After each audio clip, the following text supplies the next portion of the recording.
Looking for a pot of gold on this St. Patrick's Day, why many are trying to cash in on the price of the precious metal. Students at 3 Milwaukee schools return to the classroom after lead concerns. We'll have an update. And the Badgers are heading for the Rockies. We'll have more on their destination in the NCAA tournament that tips off this week. You're watching News 3 Now at 5. Thanks for staying with us at 5, everyone. Welcome back. Sunny face from your vacation. You looking good? Good to be back, and the windburn might be the problem today out there. Yeah, it's gusty. As we look at our first warn forecast, Chief Meteorologist Alex Harrington out on the weather patio. We can hear the weather today, Alex.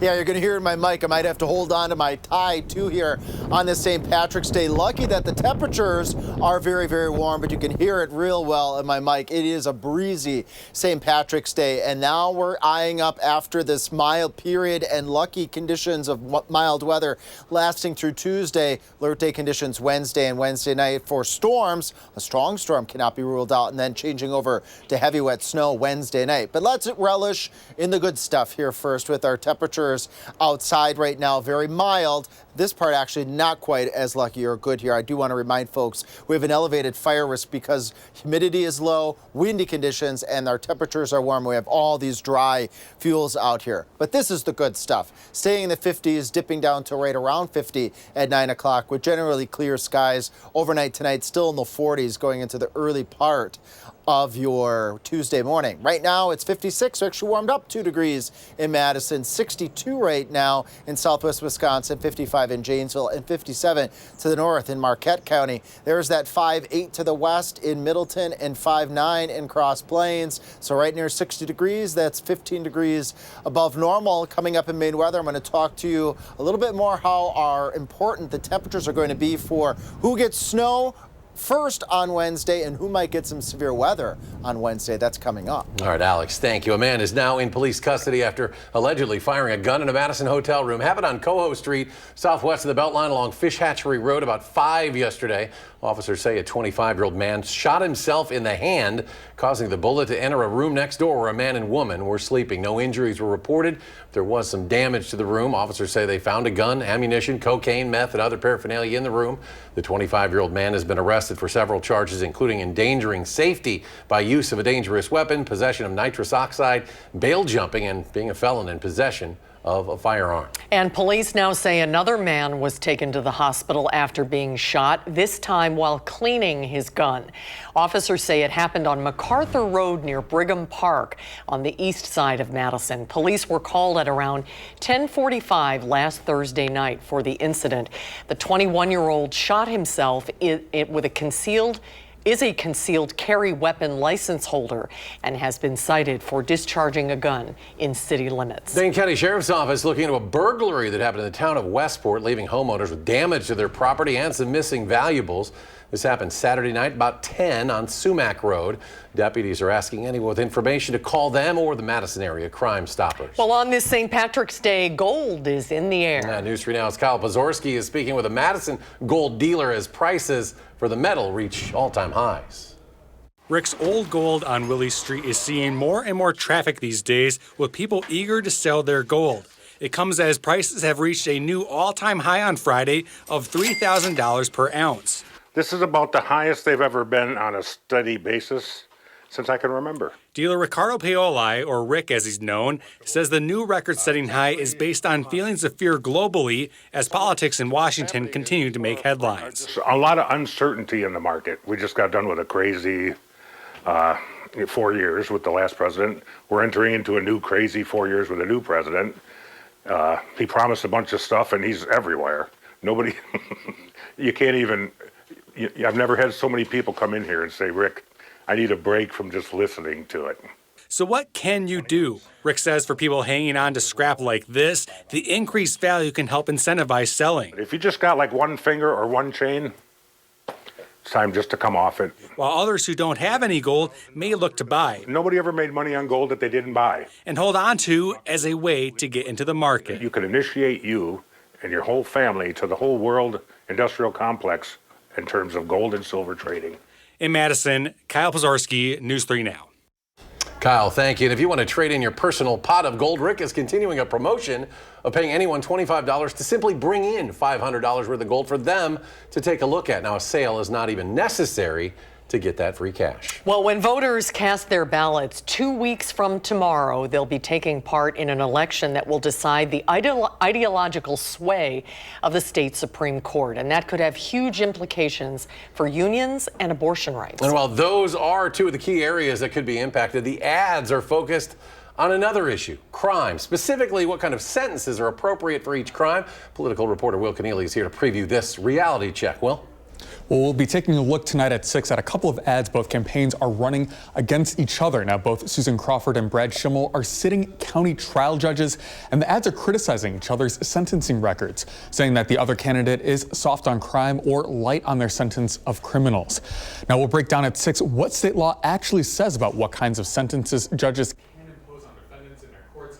And in short, what state law says, and it says that judges' sentences have to be based on the minimum amount of confinement that considers the protection of the public, the gravity of the offenses, and the rehabilitative needs of the defendant. Now, we'll break all of that down, including the record-breaking money spent in this race. That's coming up tonight at 6. We will see you at 6, Will. Thank you. Also coming up for the April 1st election, 3 of the 7 seats on the Madison School Board are up for grabs.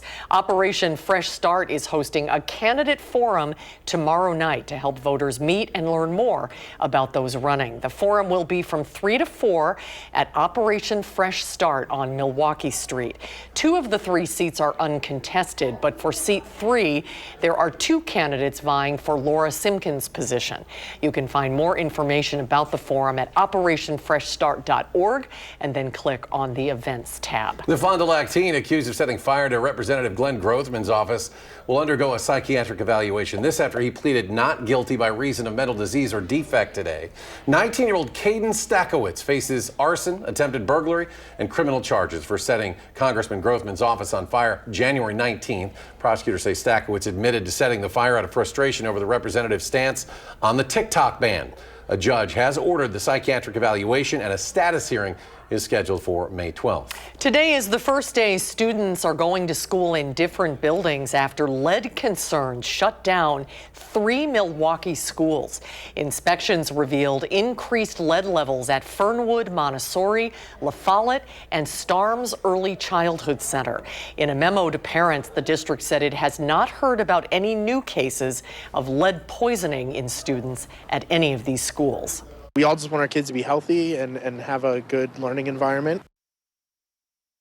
It's not clear if inspectors expect to find dangerous lead levels in more buildings or if more school closures could be on the way. 7 additional schools are set to be inspected. As bird flu continues to spread, an office established to prepare the nation for future pandemics is reportedly down to just 1 staffer. The White House Office of Pandemic Preparedness and Response Policy was established by Congress in 2022. The office once had a staff of about 20 and was working on the country's response to bird flu and other threats until mid-January, but a source says as of this week, only 1 staffer will remain.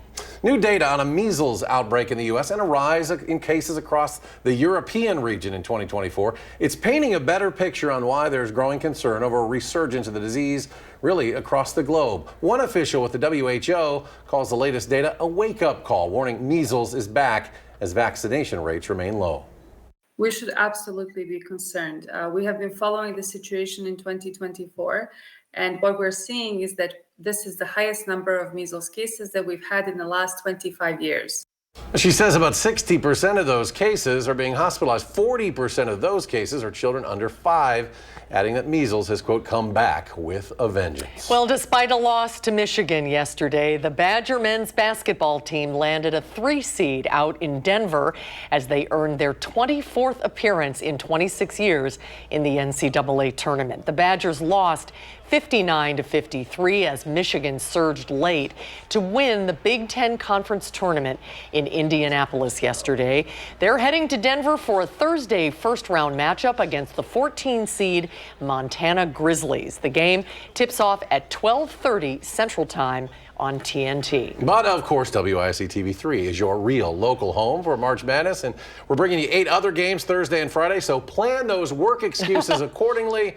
Thursday morning, 11:15, really good one. Creighton and Louisville. Then at 1:50, Auburn will play the winner of Tuesday's play-in matchup between St. Francis and Alabama State. At 6:10, Arkansas and Kansas, followed by St. John's and Omaha. Then Friday morning, Baylor and Mississippi State is the early one at 11:15. At 1:50, it'll be Duke and the winner of the first round matchup between Mount St. Mary's and American. Troy takes on Kentucky at 6:10. Then at 8:45, the winner of Xavier and Texas on Wednesday will play Illinois in Milwaukee. The madness is here. It's here. Get ready. Alex is back when we come back with the complete look at your first warn forecast. And the retail numbers are in for February, why there is some cause for concern, and a check of the markets to start the week. And they're seeing green on this St. Patty's Day. The Dow up more than 353 points. NASDAQ adds 54.5. The S&P 500 jumps 36. We'll be right back.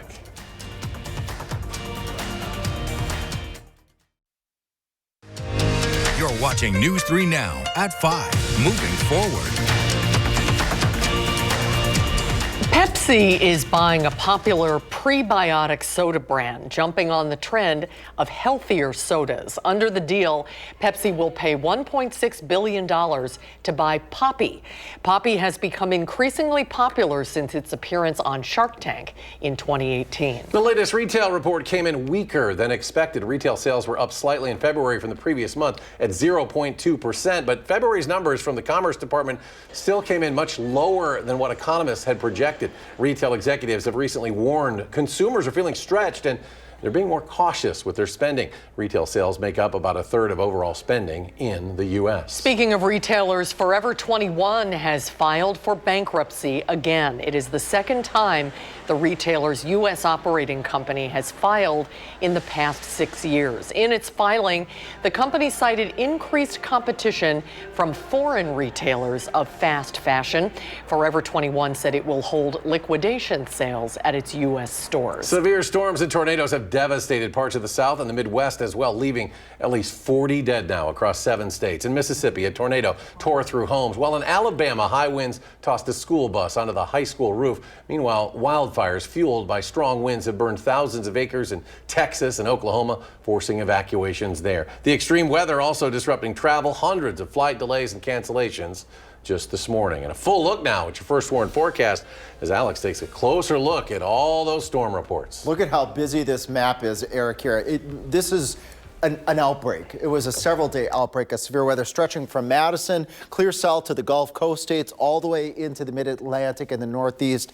Dozens of reports of tornadoes, dozens and dozens of reports of wind and wind damage, even here in southern Wisconsin. And as you mentioned, with that also came very windy conditions. When you've got low relative humidity out there, the wind is still out there, temperatures very mild, and all the dry fuels. Want to just put out there that we do have an elevated fire risk that continues right now. Good stuff, though, is we're lucky that it's 56. Had to insert that there. 56 out there, winds southwest at 21 miles per hour. So those winds, again, that's moving our first warn weather cam around a little bit here, adding to that fire risk, but also putting just a tiny bit of a bite in the air. But we should, I guess, enjoy that it's in the 50s. It could be in the 40s, which is normal for this time of year. Staying in the 50s, dipping down to 49 at 10 o'clock, and then in the mid 40s as we get into the early part of Tuesday morning. Right now, 56 in Madison. Look at the green. That's nice to have the green on St. Patrick's Day. It means it's mild. Temperatures up 64 to the west in Prairie du Chien. Here in Dane County, we got 59 in Cross Plains, 56 at the airport, and 57 down the road on Highway 14 in Oregon. Low temperatures right around 40 degrees to start off Tuesday as we head into Tuesday afternoon. 60 in Madison, 64 in Platteville, 58 in Baraboo. Clouds will be on the increase and the winds will be starting to increase too out ahead of our alert day conditions. This is the next set. Late last week while we were working on alert day conditions for Friday, we said heads up. Wednesday and Wednesday night, next set of alert day for storms. Could have a strong storm and then changing over to heavy wet snow in the backside. Windy conditions too. Strong winds, rain breaking out Tuesday night going into Wednesday, where you see this darker green area west of Madison. This could be those few thunderstorms that form during the early afternoon hours on Wednesday, moving east across the area. That could pose a strong storm or two, especially from Madison, I-94 and points to the south. The pink from Richland Center to the Dells to Camp Douglas, up towards Marquette County. By the time you get to this moment, Wednesday, that's that rain mixing with changing over to snow. Look how quick that changes over as we get into Wednesday evening. Strong north winds, a couple hours where we could see that snow come down at a heavy rate. So reduced visibilities, maybe a little bit of blowing and drifting towards the end. But overall amounts, we're not looking at a big snowstorm, but we're looking at 1, 2, maybe 3-inch amounts across southern Wisconsin. The heavy stuff is up towards La Crosse, up towards Minneapolis. Nonetheless, you got strong winds and a couple inches of snow. That's going to cause some travel concerns as we go into Wednesday overnight and perhaps lasting into the very beginning Thursday. Now, we could use the water. We don't need the bad stuff, but we need the water because we still have moderate drought conditions. And this one will be an appreciable amount of water in all, 1/2 inch to maybe 3/4 of an inch to an inch. This is the not good stuff as well here. If our temperatures get up into the lower 60s, stretching from Madison south to Janesville to Monroe, anybody who gets into the upper 50s to the lower 60s Wednesday afternoon, you stand the chance of having a couple strong thunderstorms. That chance lower to the northwest where it's colder, where the better chance for that mix changing over to snow a little bit earlier in the day. Storm Prediction Center has a level 1 out of 5 risk for severe weather for much of southern Wisconsin, and that's for strong winds. Could have some hail. We can't rule out an isolated tornado, and we're going to keep a very close eye on that. I just gave you a ton of information. Let me break it back down. Recap Wednesday and Wednesday night. This is when we're looking at alert day conditions. A strong storm not out of the question before we transition that rain over to slushy wet snow with perhaps 1 to 3 inches of snow Wednesday night. That'll start to melt on Thursday and then staying unsettled every other day during the next 10 days. But let's end on an Irish bright note here. Lucky that our temperature's staying in the 40s to near 50 degrees. All right, Alex, thank you. Next at 5, how 2 astronauts stranded in space may finally be on their way home. We'll have the details just ahead.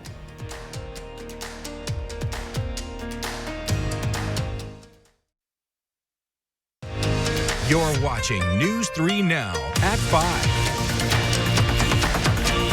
Well, you probably heard the story. 2 American astronauts have been at the International Space Station now 9 months longer than originally planned. But now they're one step closer to finally coming home. CBS's Mark Strassman has the story.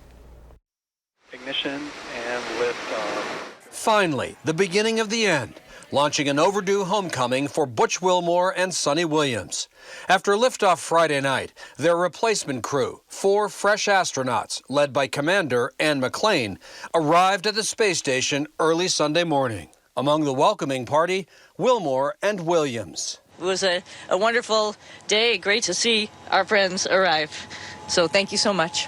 After a short handover, Wilmore and Williams, along with NASA astronaut Nick Hague and Russian cosmonaut Alexander Gorbanov, will board a different SpaceX capsule and return to Earth on Tuesday. People are always ready to get back home. Ken Bowersox, a former astronaut himself, now leads space operations for NASA. It's always a little bittersweet, right? You miss your family, but you love being on space station. How do you think they've handled it, all the attention? Butch and Sonny have been great. I can't say enough positive things about them and how proud I am of them. Wilmore and Williams' space saga is unlike any in recent memory. Back in June, their ride to the ISS developed propulsion problems. Their original 8-day mission stretched into more than 9 months. I'm looking forward to sitting across from them and hearing about their perception of how things went and all about their time on orbit. And what a story they'll have to tell. Mark Strassman, CBS News, Atlanta. The crew is expected to leave the International Space Station at around midnight tonight. They're ready to come home, right? I think so. He wasn't serious, right? He don't stay there that long. You can watch their journey live, by the way, on NASA's website. Yeah, safe travels home. We'll be back. Final check of your First One forecast after a short break.